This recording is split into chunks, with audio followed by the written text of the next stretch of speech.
In seguito al riconoscimento dell'UNESCO, qual è l'importanza di questa tappa?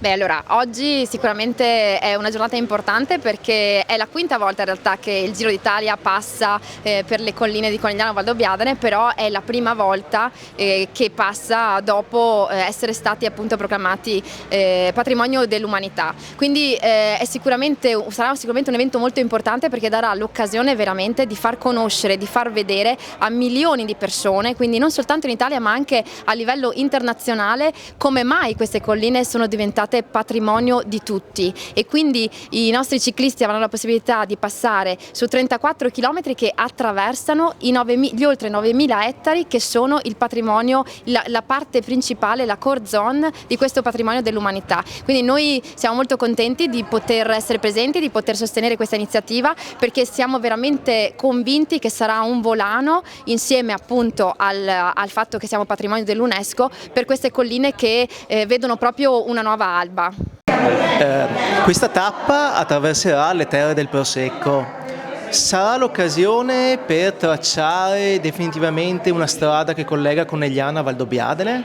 Certamente il Conegliano Valdobbiadene è un territorio veramente unico dove merita di essere conosciuto per la bellezza delle proprie colline, per il proprio prodotto principe, il Prosecco Superiore, e soprattutto perché il Prosecco Superiore rappresenta la cultura enoica di un territorio, di una comunità, di migliaia e migliaia di famiglie. Quindi collegare Conegliano Valdobbiadene anche attraverso una, chiamiamola pista ciclabile in prospettiva, penso possa essere uno strumento estremamente importante per far arrivare un turismo di qualità, un turismo che attraversa queste colline apprezzando la bellezza, degustando il Prosecco Superiore e tutti gli altri prodotti artigianali grazie anche a una qualità di assoluto livello della nostra ristorazione. Questo è un obiettivo che ci poniamo. Come si sta preparando Conegliano per questo evento e quali sono le aspettative?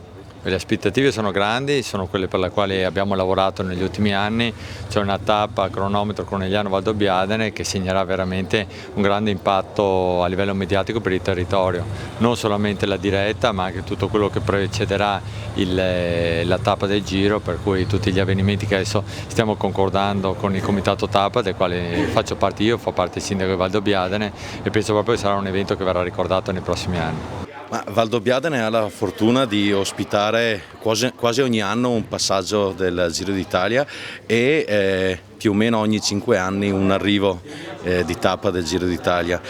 Grande gioia ogni volta vedere questa carovana e tutte le persone appassionate che seguono non solo dal vivo ma anche da casa in quasi 200 paesi in tutto il mondo, e quando si vedono le riprese aeree delle nostre colline insomma provo una grande emozione. Quest'anno ha un significato ulteriore molto importante questa cronometro Conegliano Valdobbiadene perché segna una ripartenza, la volontà ancora una volta del nostro territorio, delle nostre persone di ripartire, di darsi da fare per mostrarsi non solo quanto belli siamo ma quanto professionali siamo, ciascuno nel proprio lavoro. Questo è un evento che coinvolgerà una grossa organizzazione. Come si svolgerà praticamente la giornata?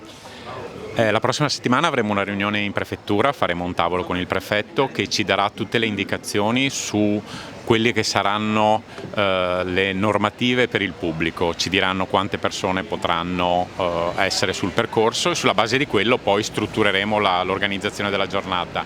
Ovviamente poi prenderemo comunque le indicazioni da RCS, che è l'organizzatore del Giro, che ci dirà appunto in base alle normative regionali e in base anche alle disposizioni della federazione ciclistica come si dovrà svolgere. In linea di massima, se si ricalca quello che è stato il campionato italiano di Bassano, ci sarà una bolla in partenza, una bolla in arrivo dove potranno esserci solo i corridori e gli addetti ai lavori, e poi lungo il percorso ci sarà un numero di persone che sarà stabilito appunto con la prefettura.